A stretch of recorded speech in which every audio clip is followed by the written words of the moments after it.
네, 여러분 안녕하십니까? 2020년 TNC 재단 컨퍼런스 바이어스의 토크 콘서트 진행을 맡은 아나운서 황수경입니다.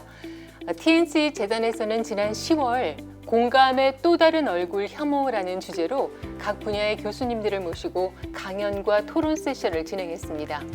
극단적인 혐오가 빚어낸 참혹한 전쟁과 학살 등 세계사 속의 혐오 범죄에서부터 현대 사회의 가장 큰 화두로 떠오르고 있는 온라인 혐오 발언까지 혐오의 원인과 현상을 깊이 있게 살펴보고 함께 고민하는 시간을 가졌습니다. 재단 장학생과 사전 신청자를 대상으로 마련됐던 컨퍼런스는 더 많은 분들과 함께 고민을 나누기 위해서 11월 일반인을 대상으로 전체에 공개되기도 했는데요. 많은 분들께서 이번 컨퍼런스에 뜨거운 공감과 함께 다양한 의견과 질문을 보내주셨습니다. 이에 따라 TNC 재단은 다시 한번 교수님들을 모시고 지난 컨퍼런스를 통해서 깊어진 고민과 성찰을 함께 나누는 시간을 마련했습니다. 오늘 어려운 걸음 해주신 교수님들께 감사 인사드리고요. 함께하신 교수님들 앉은 자리에서부터 소개를 해드리도록 하겠습니다. 먼저 가톨릭대학교 철학과 박승찬 교수님 자리하셨습니다. 교수님 감사합니다. 네, 안녕하세요. 자, 서울대학교 언론정보학과 이윤주 교수님 자리해 주셨습니다. 고맙습니다. 자, 그리고 고려대학교 사학과 최호근 교수님 소개해드립니다. 고맙습니다. 서울대학교 심리학과 최인철 교수님 자리하셨습니다. 감사합니다. 자, 부산교육대학교 사회교육과 전진성 교수님 참석해 주셨습니다. 고맙습니다. 첫 번째 세션에서는 우리 안의 혐오, 중세 유럽 마녀 사냥에서부터 놀이가 된 온라인 혐오까지라는 주제로 얘기를 나눠볼 예정입니다. 지난 강연 이후에 정말 많은 분들께서 질문을 보내주셨는데요. 그만큼 혐오 문제에 대해서 관심과 고민이 깊기 때문이 아닌가 싶습니다. 그 많은 질문들 가운데 저희가 중복되는 질문을 저희가 다 취합을 해서 핵심적인 질문만 지금부터 좀 드려볼 텐데요. 네, 휴대전화 뒷자리 6343을 쓰시는 대학생께서 이런 질문을 올려주셨는데요. 근대 이성의 틀을 기초한 서구 유럽에서 왜 이렇게 잔혹한 박해가 발생했는지 여전히 이해가 되질 않습니다. 이 마녀 사냥, 홀로코스트 같은 이런 범죄들이 서유럽에서 더 강력하게 드러난 이유는 과연 무엇일까요? 이렇게 질문을 올려주셨어요.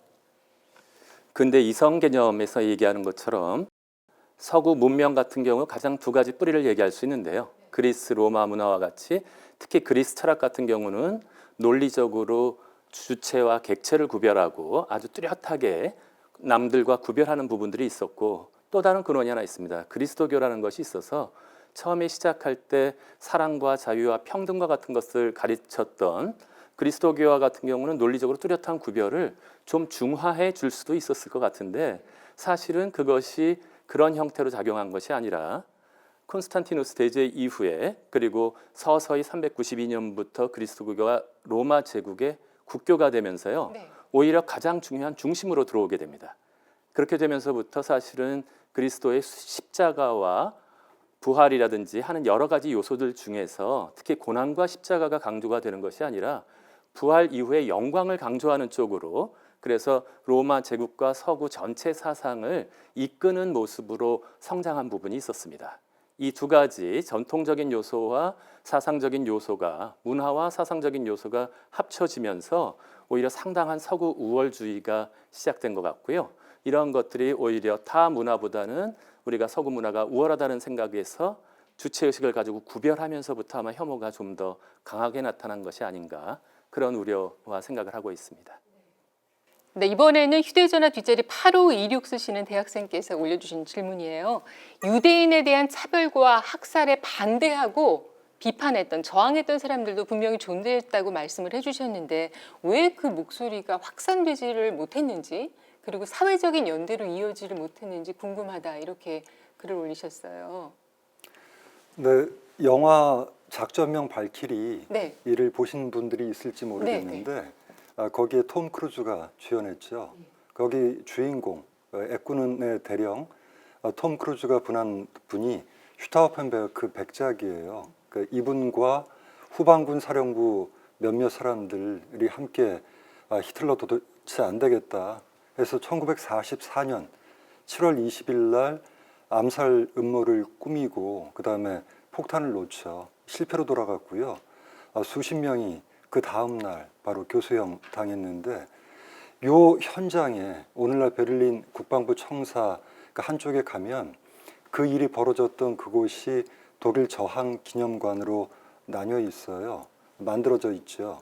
여기에 보면 독일인들 가운데 나치 치하에서 저항했던 디트리히 보네퍼 목사님 또는 뮌헨 대학교에 히틀러 체제 타도를 외쳤던 백장미단 사건 뭐 이런 많은 것들이 담겨 있는데 근데 아무리 생각해봐도 했어야 될 일에 비하면 너무 적지요. 그 이유가 뭘까 생각하면 아마 세 가지 정도 얘기할 수 있을 텐데 첫째는 독일 사람들이 국가주의 영향을 너무 받았어요. 그래서 국가의 명령이면 그냥 거부할 줄 몰라요. 이게 전통이 깊은데 최초의 마틴 루터 이후에 독일 교회 목사님들 대부분은 공무원이죠. 그 다음에 다 국립대예요. 그러다 보니까 이 국가의 틀 안에서 벗어나기 어려웠고 이 분위기를 딱 얘기해주는 철학자가 쉘링인데요. 국가 안에서 왕과도 같이 충만한 자유를 누려라 라고 선포했죠. 이 말은 뭡니까? 국가의 명령에 저항하지 말고 국가 곁으로 삐껴가지도 말고 그냥 그 틀 안에서 질서 지켜라 하는 얘기죠. 이게 독일인들 사이에 한 400~500년 깊은 전통이고요. 그다음 두 번째로 너무 나치 체제가 폭압적이었죠. 그러다 보니까 본보기처럼 반대 목소리를 내는 야당 지도자, 그다음 노동운동 지도자, 지식인 바로 강제 수용소로 끌고 가죠. 많은 분들이 돌아가셨고 이걸 두 눈으로 보거나 들었는데 어떻게 할 수 있을지 암담하겠죠. 그다음 마지막으로 1930년대 어린이들, 청년들 이 친구들은 학교에서 인종학 수업을 듣고 커요. 그래서 그것 외에 어떤 것도 생각해 본 적이 없죠. 학교에 가면 이리 와볼래? 해서 여기서부터 여기까지 인중까지 길이를 재봐요. 이게 전형적인 아리안족이야. 구별할 수 있지? 하는 식으로 가르쳐요. 그러니까 그 공기를 호흡하고 그 저수지 속에서 큰 친구들이 다른 생각을 할 수가 없어요. 그러다 보니까 누가 유대인 숨겨줬다 하는 게 우연히 보이면 바로 신고해요. 그 부모님이 그랬어도 신고하죠. 이런 분위기에서는 뭐 어떻게 할 수가 없죠. 해서 굉장히 적은 분들이 저항했고 반대했지만 이게 적은 수는 아니었을 것 같아요. 상황 속에서 보면. 근데 뭐 홀로코스트뿐만이 아니라 지금까지 생겼던 역사적인 그런 혐오 범죄에 있어서 항상 그 저항의 목소리가 있기는 있었겠죠. 그냥 약해서 그렇지. 있었죠. 예. 근데 이제 기대했던 것보다 너무 약하니까 독일의 경우는 그 슈타우펜베르크 백작과 그 일행 이 사람들을 기념하기 위해서 주요 도시마다 슈타우펜베르크 슈트라세라고 그 거리 이름이 다 있어요. 그러니까 뭐랄까 작은 경우라도 이제는 크게 부각하고 가르치고 싶다라는 간절한 그런 합의죠. 저는 사실은 역사 전문가는 아니라서 제가 뭐 말씀을 드리는 게 조심스럽기는 한데 지금 뭐 연대라든가 참여라든가 이런 부분들이 좀 지금 현재 우리의 시각에서 과거의 행동을 평가를 하거나 재단하는 게 아닌가 하는 생각이 들기도 하거든요. 뭐냐면은 지금 저희들은 모두가 모두에게 연결이 돼 있는 소위 말하는 초연결 시대를 살고 있다 보니까 이제 우리가 가지고 있는 의견들을 공유를 하고 어쩌면 소수 의견처럼 보이지만 그게 사실은 그렇지 않은 사람들이 삼가고 조심하고 표현하면 위험하다 보니까 드러내지 않는 그런 의견을 가진 사람들이 많이 있다라는 걸 알 수 있는 이제 그런 테크놀로지 같은 것들이 있는데 그 당시만 해도 사실은 그런 어떤 인프라가 없는 상황에서 사람들이 본인들이 생각하고 있는 말을 서로 공유하고 그걸 기반으로 해서 어떤 행동에 옮기고 이런 부분들은 굉장히 어렵지 않았을까라는 생각이 들어요. 그래서 제가 우리가 지금 가지고 있는 그런 기술적인 수단들이라든가 우리가 보이고 참여하고 있는 그런 다양한 행동 양식 이제 이런 부분들에 근거해서 과거를 평가하기가 쉬운데 사실은 그 당시의 역사적인 맥락이나 상황 이제 이런 눈으로 또 봐주는 이제 그런 태도도 중요하지 않을까 하는 생각이 들긴 합니다. 이은주 교수님과는 조금 다른 초점에서 잠깐 말씀드리겠는데요. 그러니까 우리가 혐오를 막기 위해서 저항하고 그것을 위해서 연대하고 한다는 것이 생각보다 굉장히 힘든 일인 것 같아요. 그러니까 말씀하셨던 그 탐 크루즈가 열연했던 슈탄베르크 백작의 경우, 그 그룹의 경우에도 그 행위 자체는 의로울 수 있지만 사실 그분들은 나치였거든요. 그리고 그 전에 사실은 뭐 약자들을 위해서 행동했던 분들이 별로 아니었고, 사실은 이제 패전이 거의 분명해지니까 그런 어떤 군사적인 판단에 의해서 한 것이었거든요. 그렇다고 뭐 이분들을 폄하할 수는 없는데, 사실 우리가 이 피해자와 가해자라는 것이 실제 역사 속으로 들어가면은 이게 불분명하고, 그래서 분명히 우리가 거악과 싸워야 되는데 그렇게 그걸 위해서 연대하고 하는 그런 모든 행위가 참 쉽지 않다. 절대적인 선이 있는 것이 아니기 때문에, 그래서 결국 우리가 항상 고민하고 다시 얘기하고 하는 그런 과정, 열린 과정이 필요하다는 생각이 듭니다. 예. 그 피해자 또 가해자 말씀하셨으니까 이 질문을 조금 드리고 싶은데요.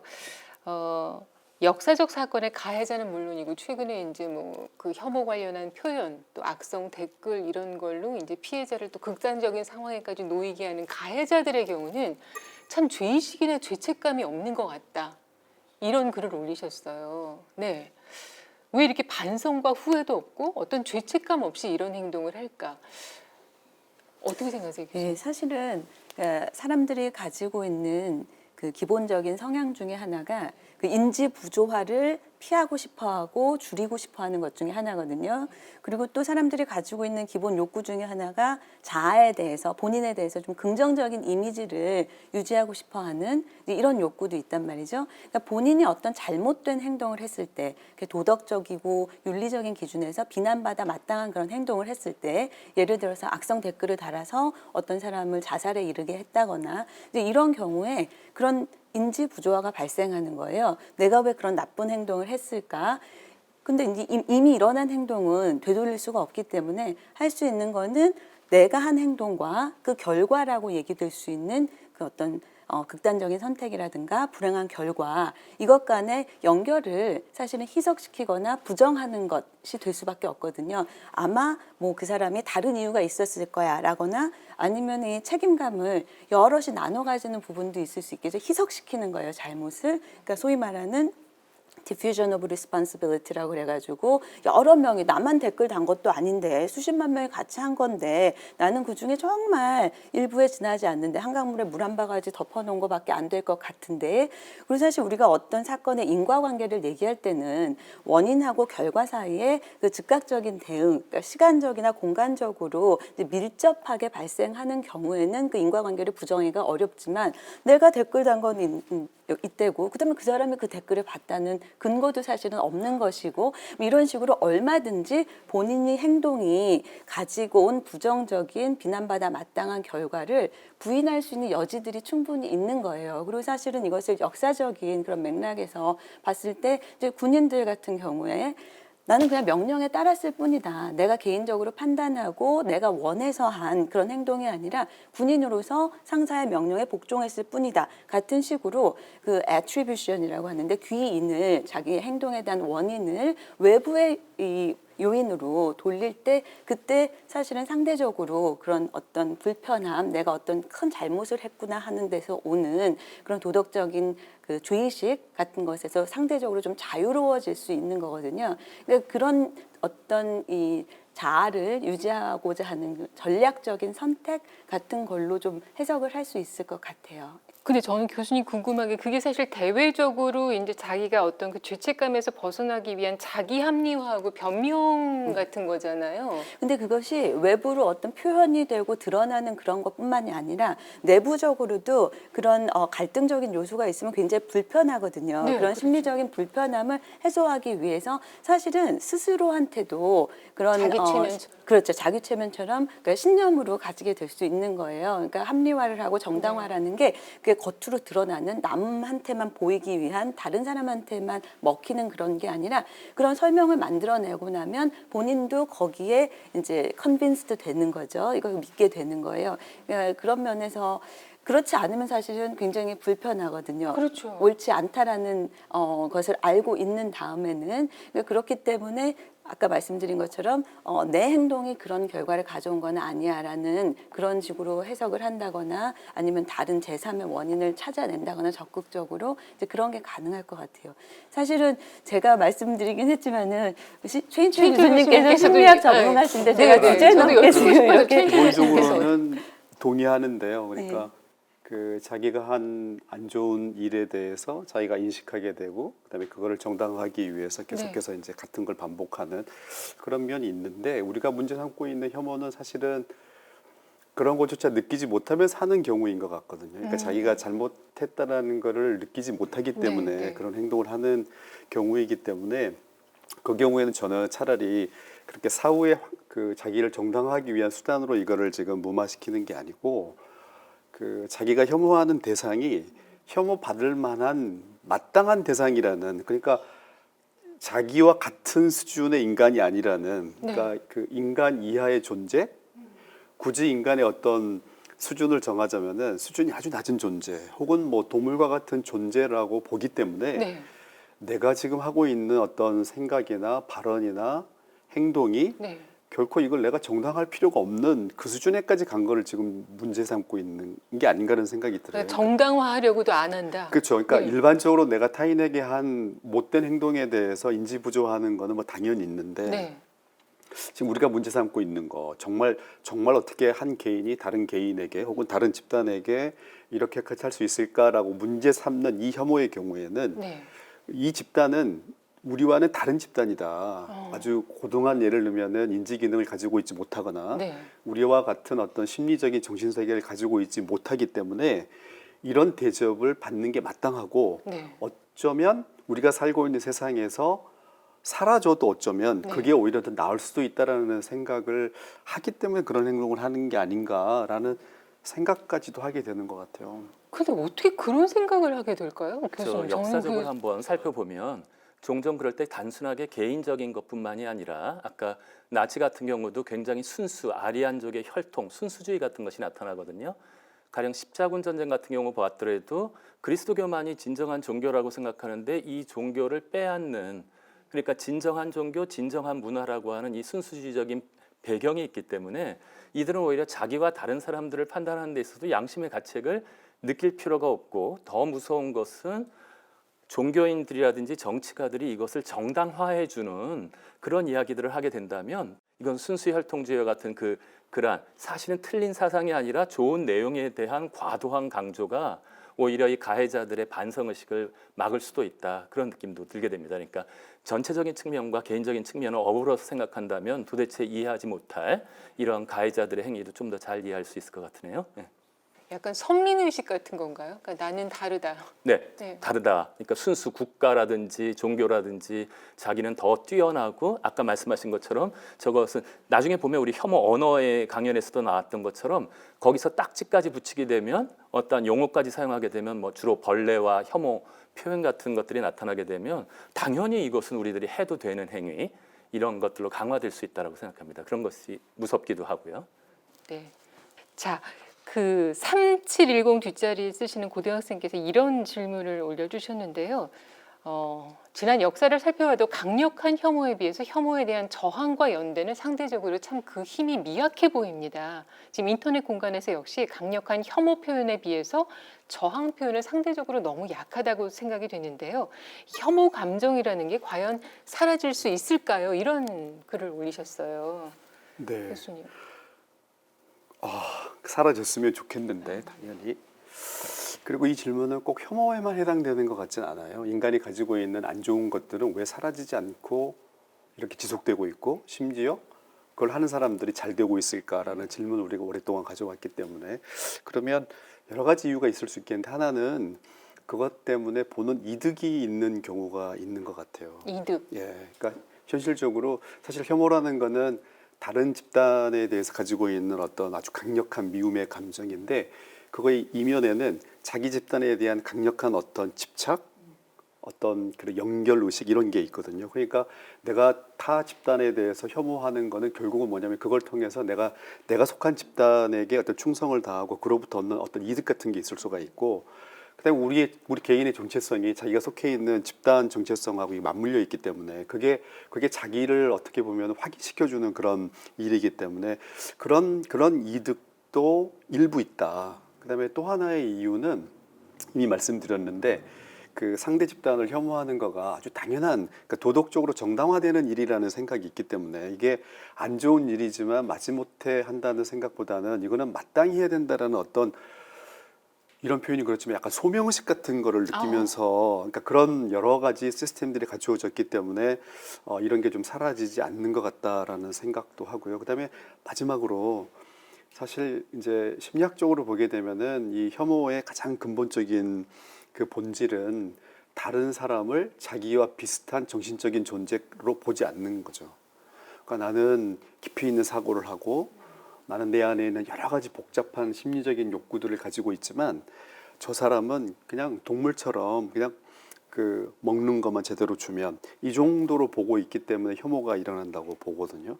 그래서 그 다른 사람에 대한 어떤 깊이 있는 그런 성찰의 어떤 결핍 같은 것도 이게 사라지지 않는 하나의 이유가 아닐까. 그래서 사라졌으면 좋겠지만 사라지진 않는다. 약간 비관적인 네.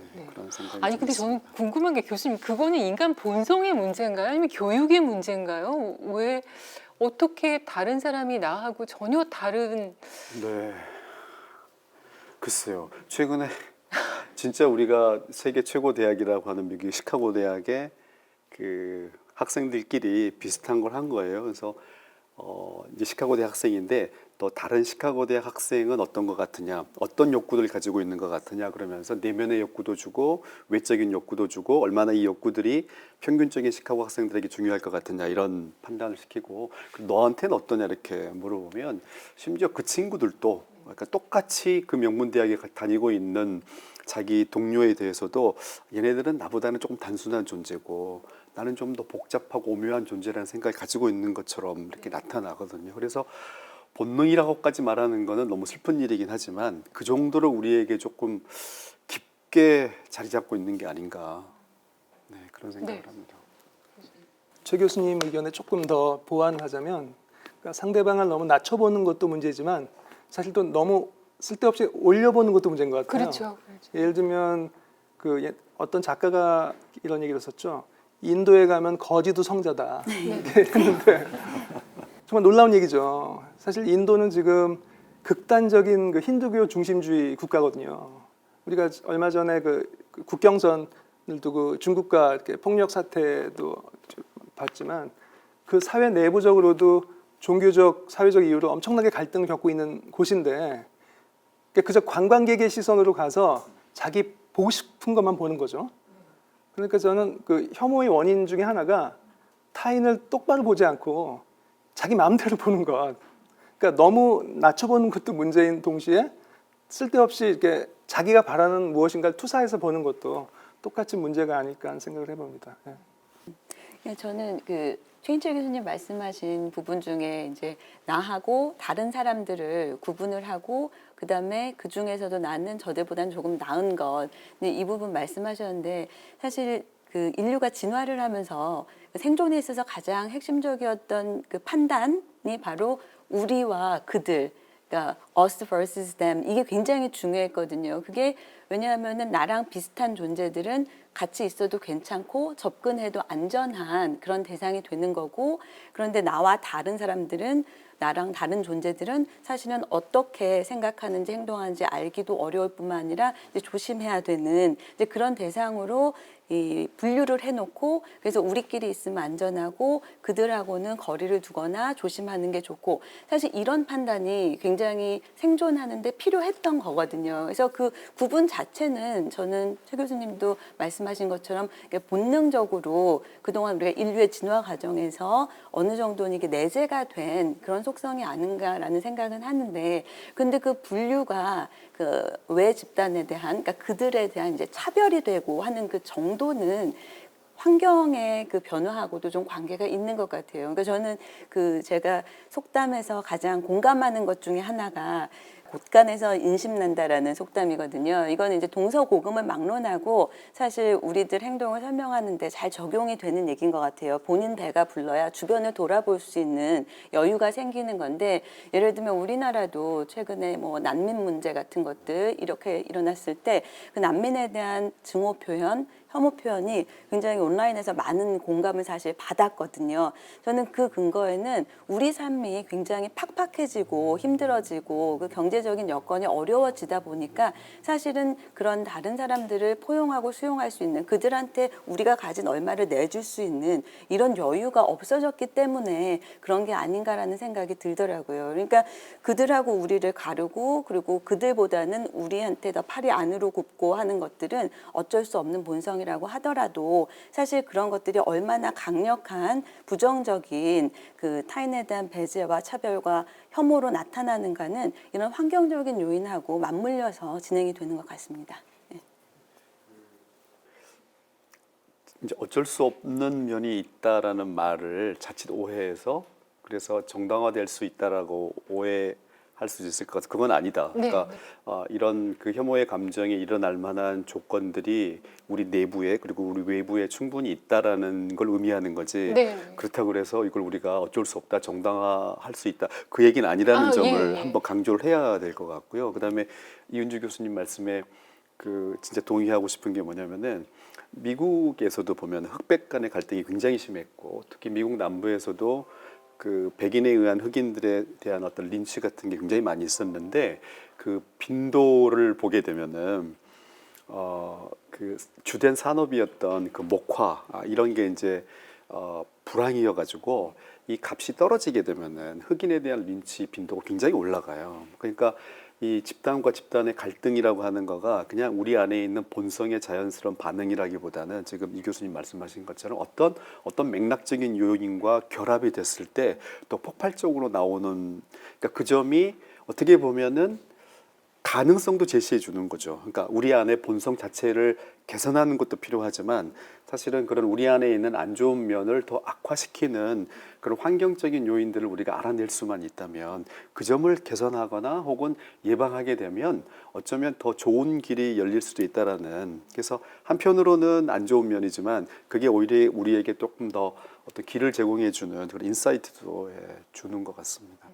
지금 우리가 맞닥뜨리고 있는 문제이기 때문에 교수님들께서도 굉장히 조심스럽게 이제 의견을 이게 피력을 해주고 계시는데, 저도 사실은 교수님께 어떻게 사람이 그럴 수가 있어요 이렇게 질문을 드리면서도 굉장히 조심스러웠던 것이, 또 교수님 강연 내용 중에도 저도 굉장히 인상적이었는데, 저도 모르는 사이에 내가 속한 집단에 대해서 어떤 좋은 감정을 느끼고 어떤 행동을 하면서 그게 다른 집단에 대해서는 굉장히 부정적인 그런 행동과 말로 표출되는 걸 내가 못 느낄 수도 있는 거잖아요. 네. 네, 그래서 그 우리 이번 주제가 네. 이 공감의 어두운 면이잖아요. 네, 네. 그러니까 우리는 혐오는 항상 어떤 악마 같은 사람들만이 보이는 어떤 특별한 감정, 아주 소수의 사람들이 가지고 있는 문제라고 생각을 했지만, 사실 우리 모두가 우리가 속해 있는 집단을 지나치게 사랑하고 배타적으로 사랑하게 되면 그게 일종의 파편이 튀어서 다른 집단에게는 이렇게 극단적인 혐오까지도 보이는 일을 할 수 있다. 그 점이 사실은 이 컨퍼런스에서 우리가 강조하고 싶었던 그런 부분이 아닌가. 그러니까 우리 스스로 좀 겁나는 거죠. 나도 그럴 수 있구나. 나는 결코 그런 존재가 아니다라는 걸 확인하는 거면은 사실은 별로 우리에게 가르침은 없는 것 같아요. 좀 못된 사람들만 처벌하면 되는데, 근데 알고 보니까 나는 진짜 선한 사람이라고 생각했는데 내가 내 집단을 너무 좋아하다 보면 내 집단이 아닌 사람들에 대해서는 나도 모르게 차별하고 때로는 극단적인 행동을 할 수 있구나라는 어떤 그런 인식을 갖는 게 정말 중요한 것 같아요. 네. 자, 지금 그 현재를 살고 있는 우리가 쓰고 있는 역사 또한 혐오 문제로부터 결코 자유로울 수가 없습니다. 특히 인터넷 공간에서 벌어지고 있는 일들에 대해서는 모두의 우려가 굉장히 깊은 게 사실인데요. 이 컨퍼런스에 참여했던 학생은 물론이고 선생님들께서도 비슷한 맥락의 질문을 해주셨습니다. 아마 많은 분들이 지금 아주 뜨겁게 공감하는 그런 주제가 아닐까 싶어요. 한 선생님께서 이런 질문을 보내주셨어요. 이제 아이들이 온라인상의 혐오 표현을 마치 놀이처럼 여기는 경우가 굉장히 많습니다. 이 온라인 공간이 아이들에게는 혐오의 놀이터가 지금 되어 있는데요. 이 아이들에게 무엇을 어떻게 가르쳐야 할까요? 네. 온라인 혐오 표현이니까 이제 그쪽 강의를 한 사람으로서 책임감을 느끼고 네. 말씀을 좀 드리자면요. 그러니까 저는 사실은 이 온라인하고 오프라인을 너무 두 개의 완전히 분리된 다른 세상처럼 다루는 게 좀 조심스럽지 않나라는 생각이 들어요. 그러니까 온라인이라고 하면은 뭐 버추얼이다, 가상이다. 그러니까 가상이라는 말은 사실은 그러니까 진짜 현실하고는 뭔가 구분되는 그다지 의미가 없는 그래서 거기서 발생하는 일들은 현실적으로는 사실 존재하지 않는 것과 마찬가지인 이런 식으로 해석이 될 여지가 있거든요. 그래서 사이버 스페이스다, 뭐 가상 공간이다 이렇게 얘기해서 거기서 발생하는 일들을 좀 현실 오프라인에서 우리가 경험하는 것들하고 분리해서 보고 사실 거기에는 그 공간 나름의 또 다른 어떤 규범이라든가 행동 양식 같은 것들이 적용되는 걸로 생각하는 경향이 많이 있거든요. 근데 물론 온라인이 오프라인하고 같다라는 얘기를 하는 거는 아니고요. 그러니까 문제가 되는 거는 바로 그런 지점인 것 같습니다. 사실 우리가 온라인 커뮤니케이션의 가장 두드러진 속성 중에 하나가 바로 익명성 아닙니까?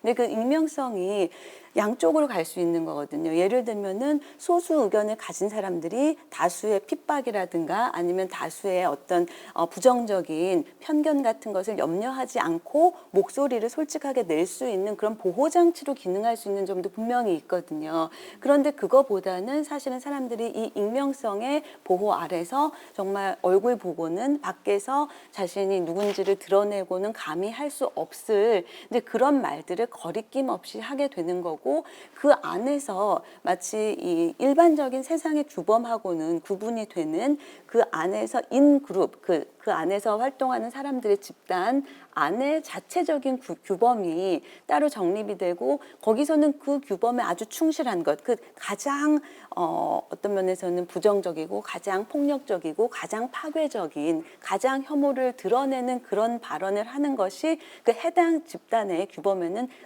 제일 충실한 게 돼버리고 그 안에서는 또 나름 인정을 받고 사람들의 격려를 받고 그러니까 이런 식이 되면서 우리가 지금 보고 있는 예를 들면 몇몇 특정 커뮤니티들이 있지 않습니까? 근데 그런 현상을 목도하고 있는 거거든요.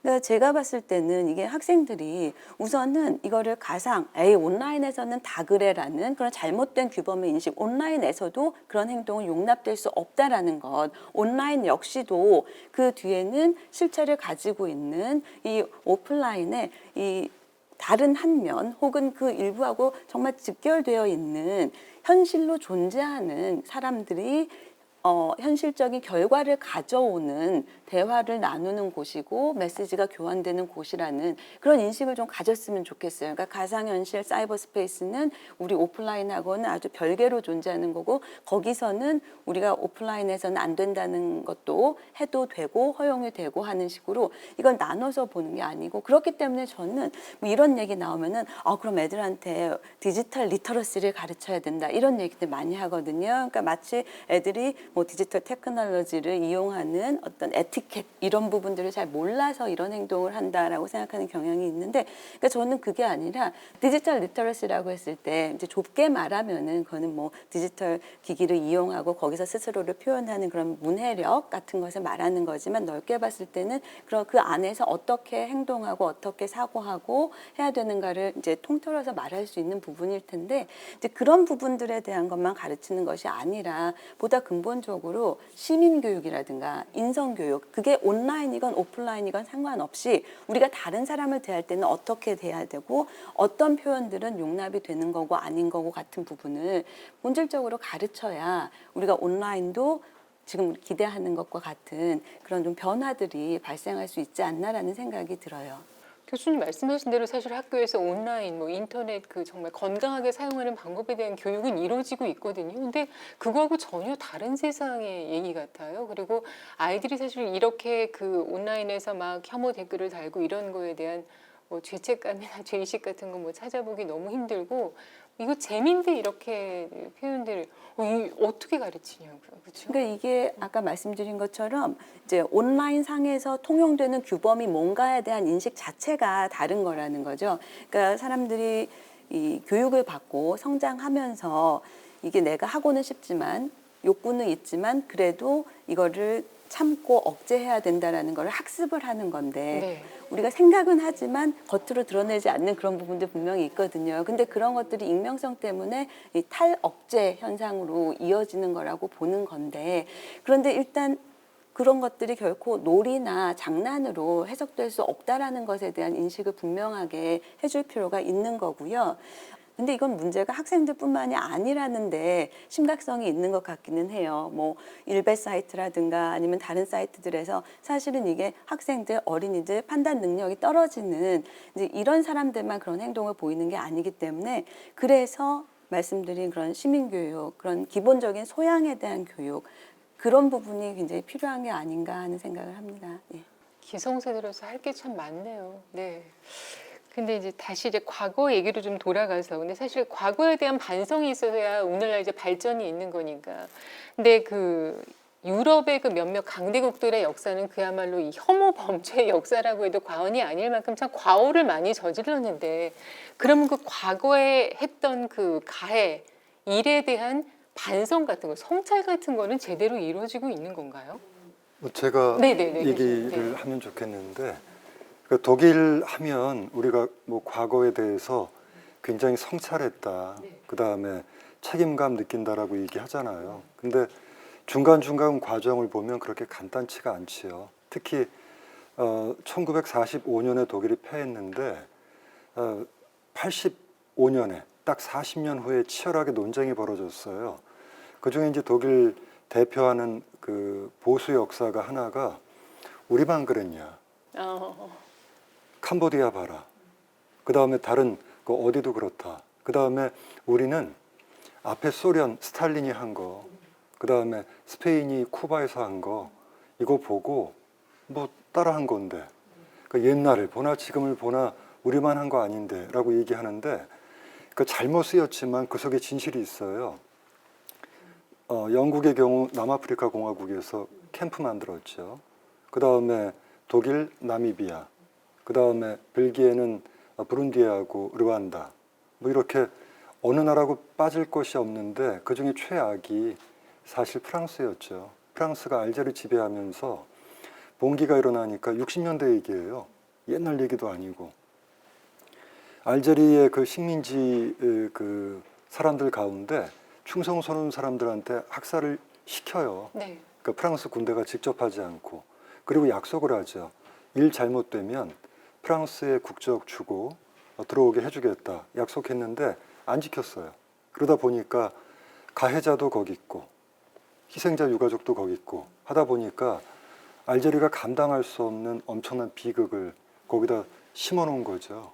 이런 것들 보면 홀로코스트 얘기를 할 것이 아니라 사실은 직접 가해자가 됐던 아프리카, 그 다음에 동남아시아, 아메리카에서 한 일을 얘기해야 되는데 이 얘기를 할 때 왜 소리를 죽일까? 이유는 두 가지 같아요. 하나는 그걸 시인하게 되면 책임, 그 다음에 경제적인 배보상 문제가 있지요. 비용이 많이 들어요. 그러니까 남의 얘기하는 게 쉽죠. 두 번째는 백인 대상으로 한 것은 범죄고 그 다음에 다른 인종의 경우는 잘 몰라서 상황 파악 안 된 상태에서 그랬어 하고 상황 탓해요. 그래서 이제 프랑스의 문호죠. 빅토르 위고가 이런 말을 했어요. 서유럽에서는 한 사람만 죽여도 살인이 되는데 동쪽에서는 수천 명을 죽여도 사건이 된다 라고 얘기하죠. 그러니까 유럽 내에서 벌어지면 불이 난 거고 바깥에서 벌어지면 강 건너 불구경인데 그 불을 누가 냈는가 생각하면 책임 소재가 명확하죠. 그래서 이런 생각이 들어요. 생각 속에 하이어라키가 있다. 위계 서열이 있어서 딴 데서 예전에 벌인 일은 가장 밑바닥에 있고 그건 뭐 상황 때문이고 그들 탓이었고 잘하다 보려다 보니까 헛발질했다. 요 정도로 이제 터치를 하고 증거도 없고요. 연구도 집요하게 안 하니까. 근데 이제 센 적을 만났을 때 유대인을 만났을 때는 악착같이 이 문제 규명하고 그 다음에 사이먼 위젠탈처럼 끝까지 그 범죄 사냥하고 하면서 부각을 시키니까 거기에 대해서는 부인을 잘 못하죠. 그건 진정한 성찰은 아닌 거잖아요. 전혀. 그러니까 그렇게 얘기하면 그 못 들은 걸 말한 건 아닌데 동아시아에서 일본이 사실은 이렇게 좀 애매한 태도 취하거나 변명을 많이 하지요. 일본 국민 전체가 그런 건 결코 아니에요. 그 우파 정치인들이 그렇지요. 근데 사실 상대가 누구냐에 따라서 달라져요. 그러니까 유대인을 대상으로 한 범죄는 그들이 언론에서 계속 얘기하고 최고의 연구 결과를 쏟아내고 하니까 부인하기가 어렵지요. 그런데 동아시아에서도 중국이 약할 때, 한국이 힘들 때, 이때 차관이 필요할 때는 얘기 안 했거든요. 그러니까 이제 일본은 약한 상대를 만나서 지나가 버린 건데 그때는 뭐 했고 왜 뒤에 와서 갑자기 그러지? 라고 하는 변명거리가 새로 생겨난 게 그러니까 적시에 제때 얘기하지 않고 뒤에 와서 얘기하니까 뭐랄까 이유는 아닌데 알리바이죠. 그 소재가 있죠. 그래서 누굴 대상으로 했는가 근데 그 상대가 만만한 상대가 아닐 경우에 바로 독일이 정확하게 그 경우죠. 그래서 피하는 것보다는 차라리 정면 돌파하는 것이 그 도덕적인 책임을 지는 것이 유리하죠. 그걸 이제 독일 사회가 합의했고 그 다음에 그 덕분에 통일의 가도를 마련할 수 있었던 거죠. 제가 쭉 말씀 들어보면서 역사적인 사건을 바라볼 때 종종 과거에 일어났던 일이니까 이거는 좀 먼 일, 그리고 뭐 저같이 뭐 중세하는 사람들한테는 십자군 전쟁 이건 더 먼 일이지만 똑같은 사건이라고 해도 어떤 관점에서 바라보는 것인지에 따라서 다른 시각을 얼마든지 열어줄 수 있을 것 같습니다. 최근에 역사학이 발달되면서 단순히 십자군 전쟁을 서구의 시각으로만 바라보는 것이 아니라 이슬람의 시각에서 바라보면 많은 역사가 등장했어요. 그들이 얼마만큼 공포를 느꼈는지, 어디서 분노를 느꼈는지 이렇게 다른 시각에서 역사를 바라보는 것이 좀 보편화되면서 최근에 독일과 프랑스가 같이 역사를 책을 쓴다는 걸 보고 나서 깜짝 놀랐습니다. 모든 한국과 일본이 모두 다 역사적으로 동의할 수 있는 것을 역사학자들이 쓸 수 있을 정도로 성숙해진다면 역사로부터 진정한 교훈이 얻을 수 있을 것 같고요. 제가 독일 생활하면서 또 한 가지 아주 정말로 구체적으로 역사적 교훈이 있다고 느낀 것은 제가 10년 동안 유학을 할 때도 못 봤던 것인데 연구년 하러 가서 처음 눈에 띄는 것이 있었습니다. 슈톨포스타인이라고 해서 황동으로 이렇게 써 있는데 그게 뭔가 그랬더니 프라이부르크에도 있고 곳곳에 도시에 있는데 거기서 유대인이나 독일 장애인들이 죽었던 곳에 이름과 연도가 거기에 써 있습니다. 제가 깜짝 놀랐습니다. 이건 뭔가 하고 물어봤더니 슈톨포슈타인이라면 걸려 넘어지는 돌, 농담인 줄 알았더니 그게 공식 명칭이더라고요. 이거는 뭐냐면 자신들의 우월의식과 그거를 갖다가 걸려 넘어뜨리게 되는 산 증거로 놓아놓은 곳인데 이것을 초등학생이 역사 시간에 제안했답니다. 600만 죽었다 그러니까 이거는 600만의 유대인들이 죽은 거지 유대인이 죽은 게 아니거든요. 그러면 나이가 살고 있는 이 동네에서 어느 집에서 그 유대인이 살았는지를 찾아내서 표시한 것이 전 독일적으로 운동이 넘어갔는데 역사적으로 굉장히 중요한 부분 중에 하나는 과거에 일어난 일들이 아니라 지금 현재 구체적으로 개인들에 대해서 있다는 사실을 가르쳐주고 또한 그것을 현실화시켜서 우리가 살고 있는 공간에 연결시켜서 가르쳐준다면 이것이야말로 진정한 의미에서 역사적인 으로부터 배울 수 있는 두 가지 교훈이 아닐까. 다른 시각에서 바라보는 것과 이 피해자들을 하나하나의 고유성과 대체 불가능성을 지닌 개인으로 바라보주는 이런 것이야말로 정말로 역사로부터 얻을 수 있는 교훈이 아닐까라는 말씀 한번 드려봅니다. 제가 기념 공부하면서 네. 바로 그거 그러니까 박물관에 만들고 역사적인 비극의 장소 아우슈비츠에 만드는 것도 중요한데 사건이 벌어진 곳은 베를린이고 잘츠부르크고 파리죠. 이미 이제 죽음이 예견돼 있었고 근데 죽은 곳이 아우슈비츠 비르케나우인데 거기만 얘기해요. 잘못된 걸 일깨워주는 게 바로 성경에 나오는 걸림돌이에요. 걸거치는 돌. 근데 제가 잘츠부르크 자세히 살펴볼 때 거기에 집집마다 이렇게 써 있어요. 극작가 누구가 여기 살다.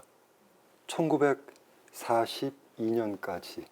그 다음에 그 몇 집 옆에 가면 미술을 좋아하던 누가 이 집에 1939년 언제까지 살다. 이상해요. 집집마다 그게 보여요. 그럼 뭐지? 왜 39, 40, 41, 42 이렇지? 그러니까 선생님들이 학생들을 데려가면서 자기 동네에서 수업하는 거죠. 이 집 주인 어떻게 됐을까? 인터넷 검색하면 나오죠. 구글에, 위키피디아에 42년도에 간 거죠.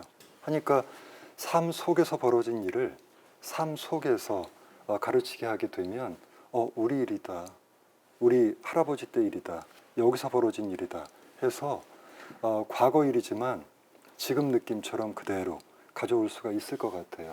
저는 그 프로젝트 정말 충격받았고 유럽 길에 가면 이렇잖아요. 박석 길이 10cm, 10cm 이렇게 모난 돌이잖아요.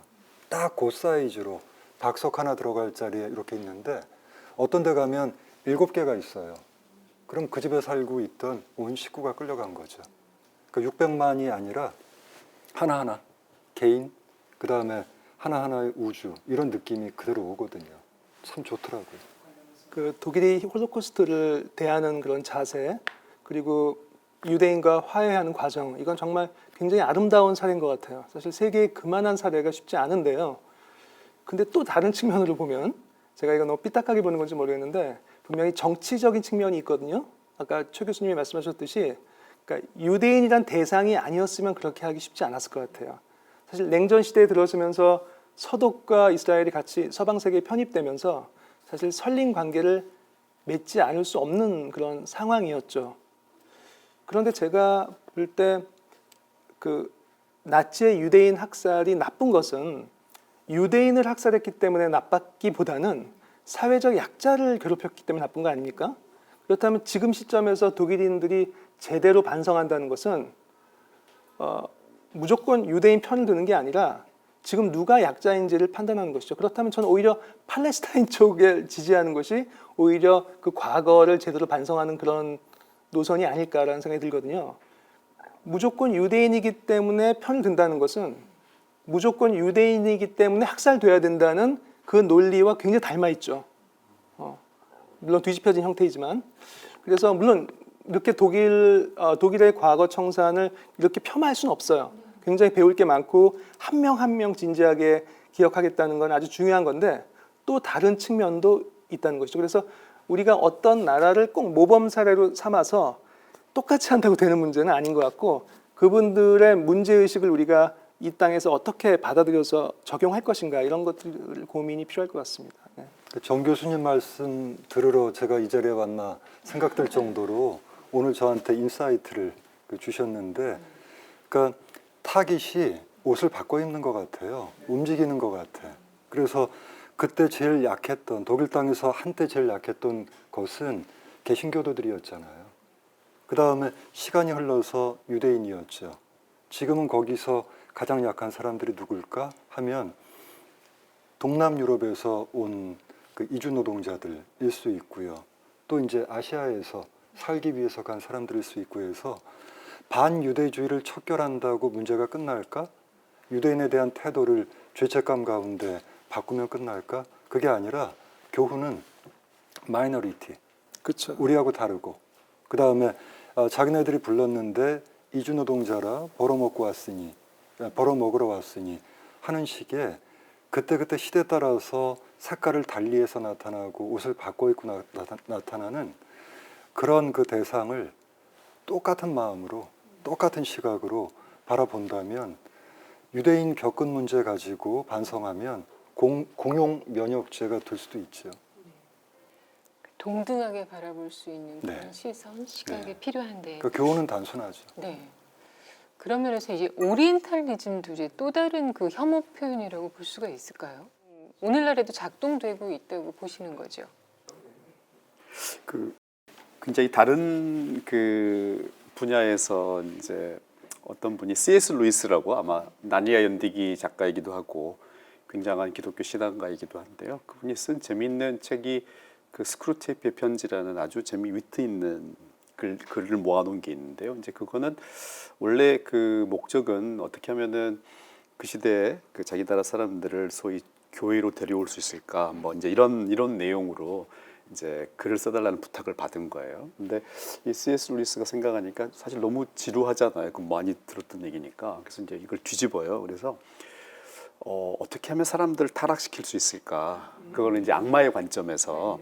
그래서 시니어 악마가 주니어 악마에게 너 지금 너 이 사람들 타락시키기 위해서 이런 일을 하고 있는데 이건 잘하고 있는 거고 이거 못하고 있는 거야. 이제 이런 편지를 주는 그 아주 재미있게 쓴 책이에요. 근데 거기 보면 지금 우리가 하고 있는 얘기와 비슷한 얘기가 나오는데요.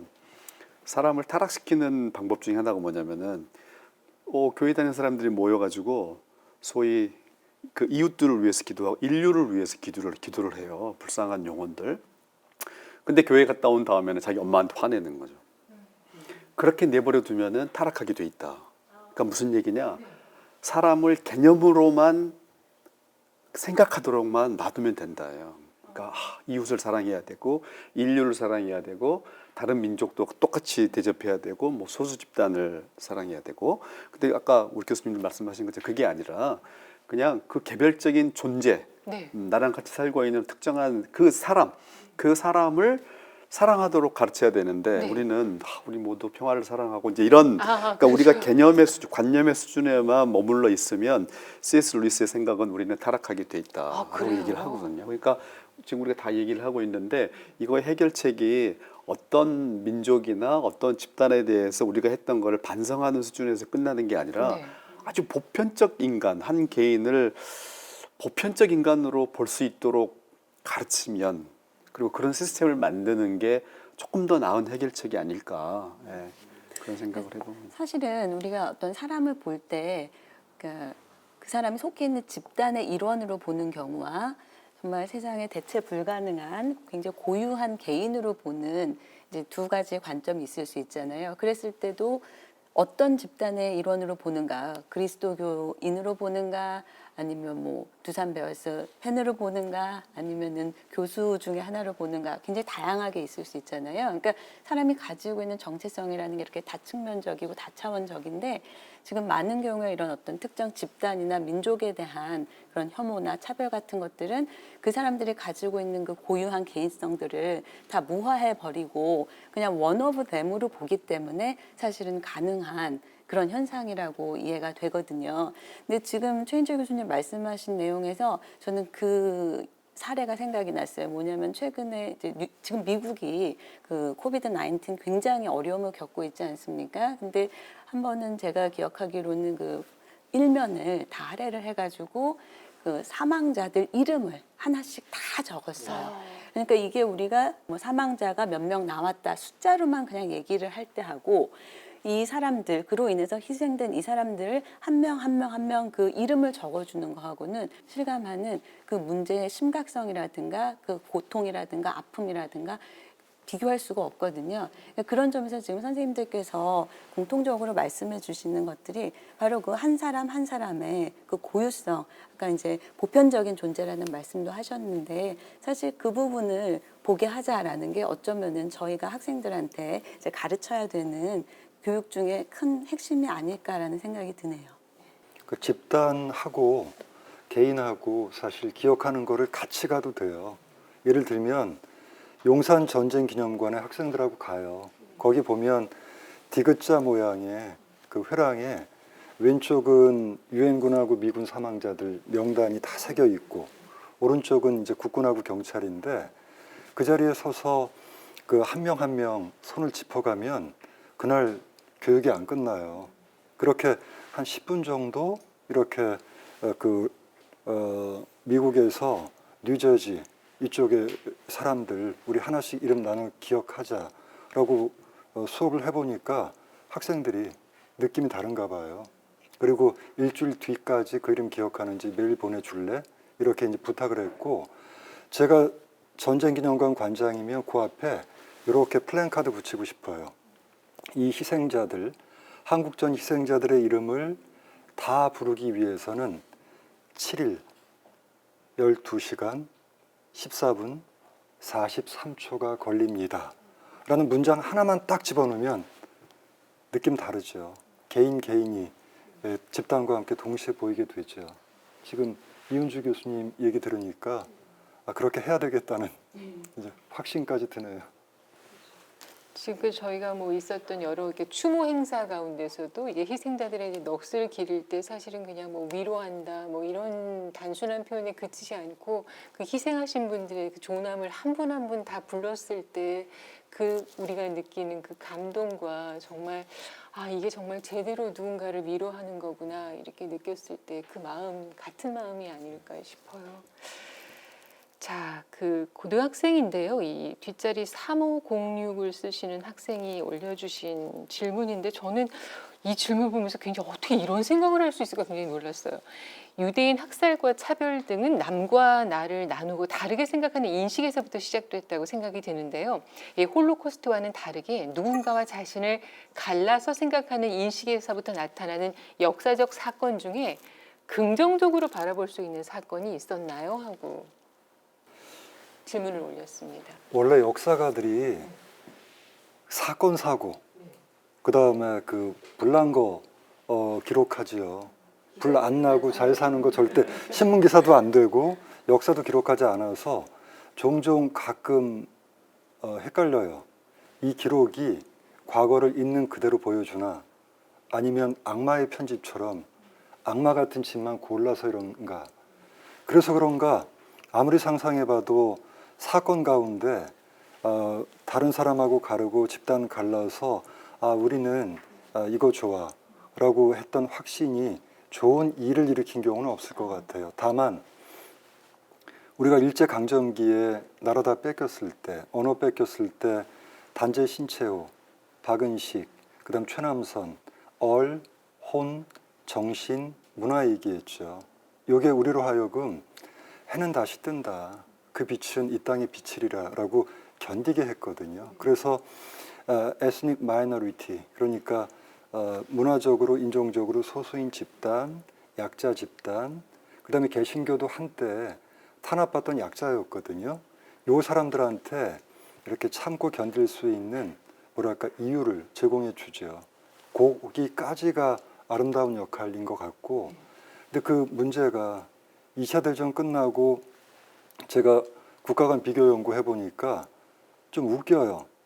아일랜드가 얼마 전까지 슬픈 아일랜드라고 그냥 국민들이 다 슬퍼했어요. 세상에서 가장 탄압받은 피 흘린 민족이다라고 하는데 폴란드를 또 가서 사람 만나니까 세상에서 우리 같은 민족은 없다. 아마도 하나님께서 정금같이 연단시키는가 보다라고 해요. 한국 사람들은 980여 차례 외침 얘기하면서 우리처럼 한해 민족 없다 하잖아요. 그러니까 저 위에서 위성 위에서 이렇게 바라보면 우리가 제일 슬프다고 지금 올림픽 게임하고 있거든요. 근데 이제 아일랜드는 1인당 국민소득 굉장히 높아졌죠. IT 강국 됐죠. 한국 세계 10위에서 12위 사이의 경제 대국이죠. 지금도 우린 슬퍼. 우린 탄압받았어. 네. 쟤네들 반성 안 해. 이러고 그 옛날 유치원 때 옷을 어른이 입고 건장한 청년이 슬픈 표정 짓고 있는 그러니까 그때는 이유 있었는데 지금은 구별짓고 백의민족, 순혈주의 얘기하고 있는 게 어색하기도 하고 코믹 같은 거죠. 그래서 뭐랄까 어떤 시점, 어떤 상황에만 국한되지 않을까 뭐 그런 생각이 드네요. 우리는 이 한해 정서를 승화시킨 걸 굉장히 자랑스럽게 생각하는데 그러면 이것도 자제해야 할까요? 그러니까 우리는 같은 우물에서 같은 우물물을 길어 먹고 같은 별만 쳐다보고 살았거든요. 네. 근데 제가 서양사를 공부하니까 예. 1년에 몇 번씩 출장을 해요. 그러니까 비행기 타고 저쪽에 딱 떨어졌을 때 거기선 제가 낯선 자가 돼요. 근데 한국에 인천공항 도착하면 냄새도 새로 와요.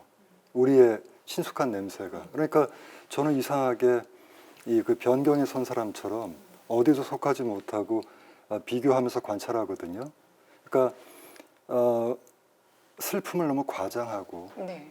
피해를 너무 드러내면서 그다음 우리가 했던 일에 대해서는 둔감하고 이유 있었지라고 변명하기 바쁜 이게 세계 공통이더라. 그래서 비교를 해보면서 배울 것은 유럽 강국이 제국주의 때 저래놓고 지금 입 씻고 있네? 라고 이제 얘기할 것이 아니라 독일에서 우리가 성찰을 배운다면 일본을 비판할 때 쓰거나 우리 변명할 때 쓰지 말고 자기들이 가해했던 거, 그다음에 누구누구를 겨냥해서 피해 입혔던 거, 그거거든요. 그렇다면 우리가 한국전쟁 때는, 그 후에는, 지금은 이렇게 적용하면 답이 나오는데 엉뚱한 그 오답을 지금 쓰고 국민들은 그걸 알리바이로 삼고 있는, 그러니까 역사 교육을 저는 이렇게 하자면 안 했으면 좋겠다라고 역사 교수로서 생각을 종종 해요. 그러면 이 학생에 대해서 답을 드리자면은 사실 그 너와 나를 갈라서 다르다고 생각해서 긍정적인 사건은 없었다. 그러니까 제한적으로만 그 의미가 있었다. 그런데 그걸 무한 적용하려고 하거나 아니면 어떤 사건으로 결실을 맺은 걸 얘기하라라고 하면 아마 제가 부족해서 그런가? 저는 없는 것 같아요. 누가 있으면 좀 말씀을 해주세요. 문화적인 면에서는 다르다는 걸 강조하는 게 조금 독창성이나 뭐 경쟁력이나 이런 면에서는 근데 좀 그것도 네. 어느 순간부터는 해롭죠. 그러니까 중국이 지금 중화민족주의를 얘기하잖아요. 제국을 갖고 있는 나라는 민족을 자꾸 얘기하면 안 되지요. 그래서 그 굉장히 힘이 크고 그 다음에 이렇게 몸에 그 근육질인 사람은 버스 안에서도 사실은 백팩 메고 막 이렇게 움직이면 그거 자체가 다른 사람한테 본인은 못 느끼는데 나는 좀 행동이 커, 반경이 넓지라고 하는 거죠. 근데 그 관성이나 습관조차도 다른 사람한테는 피해를 야기할 수 있거든요. 그래서 커진 뒤에는 이제 어느 정도 민족의 우물, 그다음 좁다란 식견, 과거의 알리바이, 그건 좀 적당히 버리고 있는 게 필요할 것 같아요. 그래서 역사 공부를 너무 시키면 안 될까 하는 그 지금 자문을 하고 있어요. 이 그 심도 있는 질문을 해주신 고등학생께 충분히 답이 됐을 것 같은데요. 앞서 교수님께서 역사 교육이 필요 없다고 말씀하셨지만 저는 그 제대로 된 역사 네. 교육은 더 절실하지 않나 그런 생각을 해봅니다. 네. 자, 첫 번째 세션은 여기서 좀 정리를 하도록 하겠습니다. 이 혐오 범죄로 이어진 참혹한 역사를 통해서 반성하지 못하고 여전히 지금도 왜곡된 시선으로 누군가를 손가락질하고 혐오하는 우리에 대해서 통절한 반성의 시간이었을 것 같은데요. 다음 세션에서는 우리 시대에 벌어지고 있는 혐오 문제, 그리고 우리가 가져야 할 시선과 태도 등에 대해서 좀 더 폭넓은 얘기를 나눠보도록 하겠습니다. 잠시 후에 다시 뵙겠습니다.